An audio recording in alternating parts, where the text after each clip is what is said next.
ओम नमः शिवाय। ओम गुरुभ्यो नमः। ओम गं गणपतये नमः। ओम हुं हनुमते नमः। ओम रं रामाय नमः। ओम मातेश्वर्ये नमः। ओम स्थानदेवी स्थानोदिताय नमः। ग्रामग्रामदेवताय नमः। कुलदेवी कुलदेवताय नमः। इष्टदेवताय नमः। ओम नमः शिवाय। ओम जलेश्वराय महादेवाय नमः शिवाय। नमः शिवाय। नमः शिवाय। ओम मातृपितृचरण कमलेभ्यो नमो नमः। ये हमारे शिवजी भगवान का जलेश्वर बाबा का पीठ है। और जो भी यहाँ मेरे पास आते हैं ग्रह शांति के लिए या रुद्राभिषेक के लिए और रुद्र यज्ञ के लिए, इसका ठीक पीछे हवन कुंड है बहुत बड़ा। और यहाँ 2 बट गच्छ और पीपल का गच्छ है। परिक्रमा के लिए एक बढ़िया स्थान है। और ये त्रिकोण भूमि नदी के ऊपर, मतलब ये कोयल नदी और इधर देव नदी, दोनों के त्रिकोण भूमि के एकदम पॉइंट में ये मंदिर विराजित है। और आप ये समझ लीजिए कि मेरे पास कोई भी केसेस आते हैं तो यहाँ ही मैं 70% काम करता हूँ जो भी। और बाकी जो स्पेशल केसेस होते हैं, जैसे मेरे वहाँ बाणेश्वर धाम से जो अपने आप शिवलिंग निकले हैं, तो वो बड़े केसेस यहाँ से 60-70 किलोमीटर दूर हैं। 60 किलोमीटर, 70 नहीं। और बाकी जो टेक्निकल काम्स हैं वो 20% का आते हैं। जैसे चलिए वो सब बोलने का आवश्यकता नहीं है, वो हमारे साधना पीठ में ही हो जाता है, या बारिश के दिनों में यहाँ पॉसिबल नहीं होता है तो वहाँ करते। ये पूरा जंगल के एटमॉस्फेयर, अभी जैसे मैं देव नदी जी में स्नान किया, कार्तिक स्नान, और फिर यहाँ के दर्शन करके थोड़ा सा पाठ वगैरह करके फिर निकलता हूँ। ठीक है, तो ये मेरा गुरुजी का आदेश रहा कि ये वीडियो बनाओ तो फिर मैं बना रहा हूँ। ठीक है, ग्रहण के लिए लोगों को ये बताना बहुत ज़रूरी है। बड़ा टेक्निकल बात ही बोले,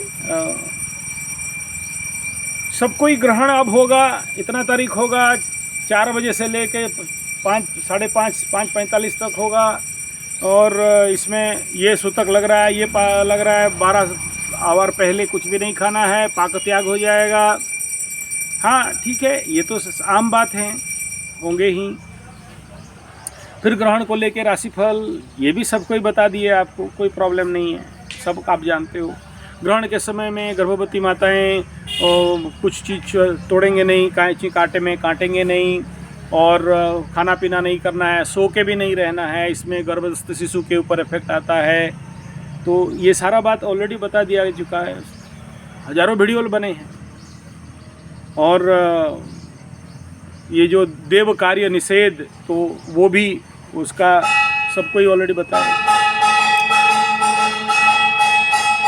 लेकिन यहाँ जो भी ग्रहण का परिस्थिति बनेगा, तो जो भी ग्रहण का परिस्थिति है, इसका इम्पैक्ट कहाँ हो रहा है और किनको ज़्यादा इफेक्ट हो रहा है। सबसे पहला बात तो हम सब जानते हैं, कालपुरुष कुंडली के 7वें स्थान तुला राशि में ये ग्रहण हो रहा है। यानी मेष और तुला राहु केतु के एक्सिस में है, ग्रहण लगने वाला है और चंद घंटे बाकी रह गए हैं। और स्वाभाविक बात है, वो सारा बात हम सबको पता है, अवेलेबल है पंचांग में भी, यूट्यूब में भी, नेट में भी। पाक त्याग, देव कार्य निषेध, और जो सबको ही बता रहे हैं आपको कि ये कुसा और तुलसी दे के अपने देवस्थली को बंद करके रखना है, और उसके बाद गंगा जी जल में, गोबर में शुद्ध स्नान करना। उसके बाद आप लोग स्नान कर लोगे, और ग्रहण के लिए कुछ दान दक्षिणा कर लेना। और कुछ हम जैसे लोग बताए कि हवन करके मंत्र सिद्धि करने के लिए ये एक उत्तम स्थिति है। तो ऐसे बात हो गया। लेकिन इम्पैक्ट सबसे ज़्यादा सावधानी किस बात का, ग्रहण में सबसे पहला कालपुरुष कुंडली का सप्तम स्थान, गुप्त अंग और जो हमारे जेनेटिक ऑर्गन्स हैं यहाँ पर हो रहे हैं। तो यूनिवर्सल लेवल में सबको इस क्षेत्र में बहुत ज़्यादा सावधानी बरतने का आवश्यकता है। यूरिनरी इन्फेक्शन, यूरिनरी डिसऑर्डर का संभावना बढ़ सकता है ये ग्रहण। तो माने क्या, जितने यूरोलॉजिस्ट डॉक्टर हैं उनका धंधा बढ़ेगा, तो उनके लिए तो शुभ फल हो गया। दूसरा, ये ग्रहण के बाद करीब 2 महीना 2.5 महीना तक इसका प्रभाव रहेगा।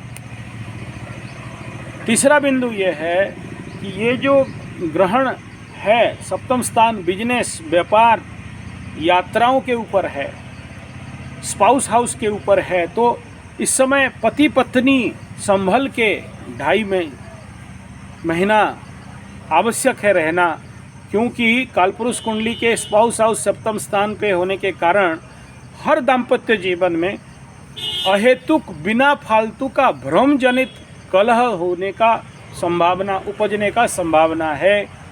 तो अपने पति पत्नी के बीच में झगड़ा, झंझट, झमेला, कोर्ट कचहरी, माली मुकदमा, वाद विवाद, बातों में एक दूसरे के साथ नहीं समन्वय रखना, इस प्रकार का समस्याएं आएंगे। तो उसके लिए थोड़ा सावधान होना चाहिए। तीसरा इम्पैक्ट यूनिवर्सल लेवल पे जो urinary disorder, gall bladder, kidney and genetic organs, इस प्रकार के जो अंग अफेक्टेड हो रहे हैं, इन अंगों को सुरक्षित रखना, साफ सुथरा रखना, क्लीन रखना, अच्छे से योग प्राणायाम ध्यान करना, मॉर्निंग वॉक करना। और इस समय केतु भी सप्तम में चल रहे हैं, तो बहुत सारे लोगों के operation, genetical operation, prostate gland operation का भी संभावना रहेगा। प्रोस्टेट के ऊपर भी इसका इफेक्ट आ रहा है। और जो भी गर्भाशय है और मूत्राशय है, यूरिनरी ब्लैडर्स हैं, यूरिनरी ट्रैकिया है, और जो infectional problem, Ketu means infection भी कहा गया, केतु माने कीड़े भी कहा गया, केतु मीन्स जीवाणु भी कहा गया, केतु मीन्स पॉइंटेड भी कहा गया। तो ये आप समझ रहे हो, ये ग्रहण जब किसी भी सिस्टम को ओवर पावर कर रहा है और वहाँ पर 2 मेलेफिक प्लैनेट का दृष्टि आ रहा है, शनि का दृष्टि भी आ रहा है तुला राशि के ऊपर, सूर्य के ऊपर, इधर से राहु का ग्रहण का राहु और केतु ग्रहण का योग बना रहे हैं, और उधर से राहु का दृष्टि आने के कारण फिर मंगल से नवम पंचम बना के और ज़्यादा, जब भी त्रिकोण और केंद्र में कोई भी प्लैनेट आ जाते हैं तो उसको नेचुरली ओवर पावर करवाते हैं। तो ये इस प्रकार के फिजिकल डिसऑर्डर होने का चांसेस हैं। तो सबसे ज़्यादा इस समय कोर्ट कचहरी, माली मुकदमा, फैमिली कोर्ट का केस ना बढ़े, इसलिए ये हम लोग आगाह कर रहे हैं। मेरा गुरुजी स्पेशली बोले इसलिए कह रहा हूँ, और कुछ नहीं तो मैं ये वीडियो नहीं बनाता, ऑलरेडी मैं बना चुका हूँ। बोले ये ज़रूर बताओ कि फैमिली डिस्टर्बेंस का संभावना ये बढ़ा सकता है, तो इसलिए सावधान। क्योंकि ये माताओं के शरीर पे, क्योंकि शुक्र के घर में, शुक्र के ऊपर, शुक्र के स्थिति में ग्रहण, तो ये सूर्य ग्रहण और फिर 15 दिन के बाद फिर एक ग्रहण, तो नेचुरली ये दोनों इम्पैक्ट बहुत सीवियर होने का संभावना है। और हालांकि खंडग्रास ग्रहण रहेगा, लेकिन फिर भी दाम्पत्य जीवन में समस्या, बिना फालतू का क्रोध, झगड़ा, झानी, झंझट, और अगर ये एग्रावेशन किया, किसके कुंडली सपोर्ट नहीं किया, पावर नहीं है, समझदारी नहीं है, बुद्धि भ्रम है, फिर कोर्ट कचहरी, माली मुकदमा, फैमिली कोर्ट, तो इस प्रकार का स्थिति बना सकता है। बनाएगा, सबका होगा ऐसा नहीं कह रहे, कुछ का होगा। नेक्स्ट बिंदु है जो 7th हाउस रिलेटेड डिजीज़, ये ज़्यादा संभावना दिखाई दे रहा है। तो इसका इम्पैक्ट है, ऐसे सबको होगा ऐसा नहीं। आवाहमान समय से ग्रहण होते होते आ रहा है, चंद्र ग्रहण, सूर्य पराग, सूर्य ग्रहण हो रहे हैं, तो क्या तुला राशि में पहला बार हो रहा है? ऐसा नहीं है। लेकिन इस बार एक ऐसा घना योग बना दिया है, स्पेशली शनि का दृष्टि और मंगल का नवम पंचम स्थान, ये कहीं ना कहीं पंचग्रहीय जो ग्रहण में भाग लेने वाले जो 5 ग्रहों का स्थिति ऑलरेडी इसका प्रेडिक्शन कर दिया हूँ, युद्ध के रूस यूक्रेन के ऊपर इफेक्ट आएगा, वो सब बोल दिया इधर, ये इंपॉर्टेंट नहीं है। तीसरा, मानसिक विभ्रमता का संभावना बहुत ज़्यादा बन रहा है। क्यों बन रहा है वो तो अलग बात है। तो भ्रम जनित समस्या, और जिनका राहु महादशा हो और तुला राशि या मेष राशि वाले हों, तो कहीं ना कहीं से ये ज़्यादा इम्पैक्ट, और कन्या राशि कन्या लग्न के अष्टम स्थान पे हो रहा है, तो इनको तो सबसे ज़्यादा आगाह किया जा रहा है कि भाई फिस्तुला और मलकंटक और इस प्रकार का जो भी मलस्थान जनित समस्याएं हैं, कॉन्स्टिपेशन बढ़ने का ये संभावना कहीं ना कहीं से बहुत ज़्यादा बना रहा है। तो इसके लिए थोड़ा सावधान होना है। मंगल के घर में हो रहा है और मंगल खुद निकल के बाहर भागा है, अपने से तीसरा में गया है। तो ये मिथुन का मंगल, अब मिथुन से सप्तम दृष्टि सीधा बात है धनु में, अष्टम दृष्टि मकर में, तो ये दृष्टि का विन्यास, फिर उधर शनि से षडाष्टक, तो उधर का स्थिति बिगड़ा हुआ, इधर का स्थिति बिगड़ा हुआ। तो ये बता रहा है कहीं ना कहीं से दुर्बुद्धि के कारण दुर्बुद्धि बढ़ना, जड़ बुद्धि बढ़ना, क्योंकि बुध जब भी राहु केतु के एक्सिस में आता है तो जड़ बुद्धि, केतु के साथ रहा तो जड़ बुद्धि, राहु के साथ रहा तो जड़ बुद्धि, शनि का दृष्टि में आ गया तो वो सुपर हानि पहुंचाने वाला, दूसरे का लॉस, क्षति करने वाले का, और जिसको बोलते हैं कूटनीति, नेगेटिव कूटनीति, नॉट इंटरनेशनल कूटनीति का बात कर रहा हूँ, नेशनल कूटनीति का बात नहीं कर रहा हूँ, आपस में एक कूटता जिसको बोलते हैं, ये कहीं ना कहीं फ्रॉड करना, कहीं ना कहीं धोखा देना, कहीं ना कहीं हानि पहुंचाना, इस प्रकार का एक बनता है। तो ये जितना बोलते हैं ग्रहण जितना घंटा जितना मिनट का लगता है उतना दिन इफेक्ट रहता है। तो सोचिए 60 मिनट का है तो 60 दिन का इम्पैक्ट पकड़ लीजिए। तो अलग अलग ऋषियों का अलग अलग मत है, कोई बोलता है 6 महीने तक इम्पैक्ट रहता है जब तक दूसरा ग्रहण नहीं लग जाए, तो अलग अलग ऋषि मुनियों का मत है। ये तो हम लोग मेजरमेंट करने नहीं गए, लेकिन जो लोग बड़े सूक्ष्माति सूक्ष्म रूप में ध्यान करते हैं, योग करते हैं, उनको ये पता चलता है, और जो विश्व को भी अनुकरण निरीक्षण करते रहते हैं, अपने आस पड़ोस को निरीक्षण अनुकरण करते रहते हैं, उनको ये भान होने लगता है। तो ये ग्रहण का स्वाभाविक इफेक्ट अभी है ही, और इसमें सावधान रहने का आवश्यकता है। और ये केवल नेगेटिव ना देखें, पॉजिटिव साइड भी इसका है। लेकिन जी मेरे गुरुजी का कहने के अनुसार जी इन क्षेत्रों पे आपको सावधानी रहना है, रोग से और वाद विवाद से, कोर्ट कचहरी माली मुकदमा से, और बिना फालतू का बहसबाजी से।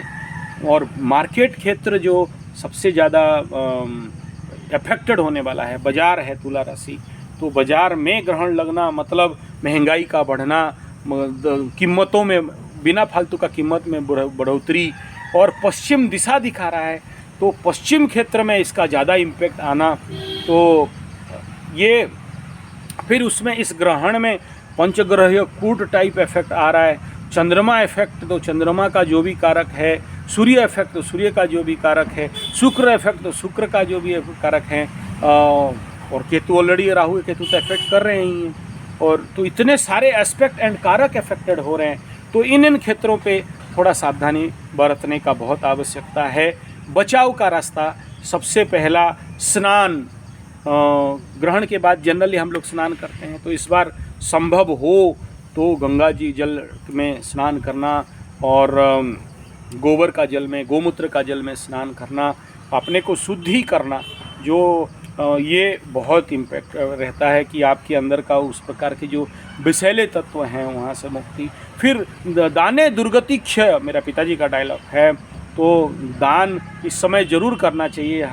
मैं बचपन से देखते देखते आया हूँ, ग्रहण के दिन दान होता है, और ग्रहण ब्राह्मण अलग रहता है हम लोगों का, वो घर घर घूम के वो सब कलेक्शन करता है मंत्र संकल्प के साथ, पुण्यवाणी दे के सारा वो जो भी हम लोग चावल निकालते हैं या जिसका जो भी है, अन्नदान, वस्त्रदान, जलदान, जो भी जिसका दान है, द्रव्य वस्तु भिन्न भिन्न प्रकार के, तो वो ज़्यादा इम्पैक्ट है आज, मतलब कारगर रहता है। तो स्नान, दान, और आप ग्रहण के समय खाली ना बैठें। ग्रहण का जो भयंकर ऊर्जा आपके ऊपर आएगा, तो उस समय अगर आपके पास तांबे का अग्निकुंड है, ठीक है, नहीं है तो मिट्टी का, नहीं है तो ऐसे ही आम का लकड़ी और साकल्य, अगर जिनको चाहिए इस प्रकार का 64 प्रकार के जड़ी बूटी और नवग्रह के काट और नवग्रह के धूप अगर आपको चाहिए, तो इन सबको एक जला के आप अनऑफिशियल मंत्र सिद्धि बिना गुरु के नहीं करना। मैं कह रहा हूँ नहीं करना, मेरा गुरु जी हमें दिए करने के लिए, तो हम लोग कर रहे हैं। तो उस मंत्रों का आप साकल्य डाल के हवन करके सिद्धि हम लोग करते हैं। आप करो, ऐसा नहीं कह रहा हूँ, क्योंकि ये मेरा दम नहीं है आपको बोलने के लिए। और आपका गुरु कह रहे हैं, आपको ऐसा कोई पंडित जी कह रहे हैं, आपका ऐसा कोई ब्राह्मण कह रहे हैं, जो जानते हैं आपके ग्रह नक्षत्र राशिफल, जो जानते हैं आपके कुंडली को, जो जानते हैं आपके कैपेसिटी को। बिना कैपेसिटी इस प्रकार का साधना बड़ा भयंकर रिजल्ट कर देता है, तो मैं देखा भी हूँ ठीक है। क्योंकि इस समय मंत्रों का जाप, इसका मतलब नहीं कह रहा हूँ जाप ना करें, जाप जरूर करें, लेकिन जो हवन सबसे जो सेफ्टी है, क्योंकि हवन जब करते हो तांबे का पात्र में देसी गाय का गोबर का गैठा, देसी गाय का घी, साकल्य, हवन सामग्री, नवग्रह का जितने सारे जड़ी बूटी और 27 नक्षत्रों का पेड़ पौधों का जो भी हमारा कलेक्शन है, उन सबको मिश्रित करके जो चूरा बनाते हैं, और 64 प्रकार के औषधि और अनाज और इस प्रकार के जो सम्मिश्रण हैं, बहुत कॉस्टली आता है। सब कोई कर पाएंगे ऐसा नहीं है, क्योंकि इसका कलेक्शन, लेबर कॉस्ट, सफाई, क्लीनिंग, और इस प्रकार जो देखिए फर्ज में सफाई करना और फिर उसको पैकिंग करना और हवन यज्ञ के लिए रखना, मेडिसिन धुआं अंदर जाए, और मैं उसका वीडियो दूंगा ही। और यूनिवर्सल लेवल में जितने सारे विकिरण हैं, उन सबको न्यूट्रलाइज कर देने का ताकत इस हवन में रखता है। तो ये एक बहुत इम्पोर्टेंट माने रखता है कि आप अपने को इस प्रकार के नेगेटिव इफेक्ट से बचा सकें। तो हवन, दान और स्नान, ये 3 सबसे इम्पोर्टेंट रहता है ग्रहण जनित समस्या से बचने के लिए। और ग्रहण जनित समस्या में ओपन एक्सपोजर ना हो, घर के अंदर देव स्थित स्थान बंद रहेगा, तो ये हवन हम लोग ज़्यादातर ये नदी में, ऐसे मंदिर में तो नहीं, मंदिर स्थान तो बंद रहता है, देव कार्य निषेध रहता है। तो मैं जहाँ भी नहा रहा था, अभी इसका पहला वाला वीडियो आप जंपिंग फोटो देख के रहोगे, कार्तिक स्नान करता था, तो वहाँ ऐसा वेदिका पिंडिका बना के रखते हैं। बारिश होगा तो फिर अपने पीठ में करते हैं। हालांकि ये थोड़ा सा घोर कर्म होता है ग्रहण के समय हवन के साथ करना, और बहुत रेयर गुरु इसको ऑर्डर करते हैं, सब नहीं करते हैं। और जिनके पास किसी का खानदानी है तो वो कर सकते हैं, उन पे मेरा मना नहीं है, क्योंकि आप कर रहे हो, आप जानो।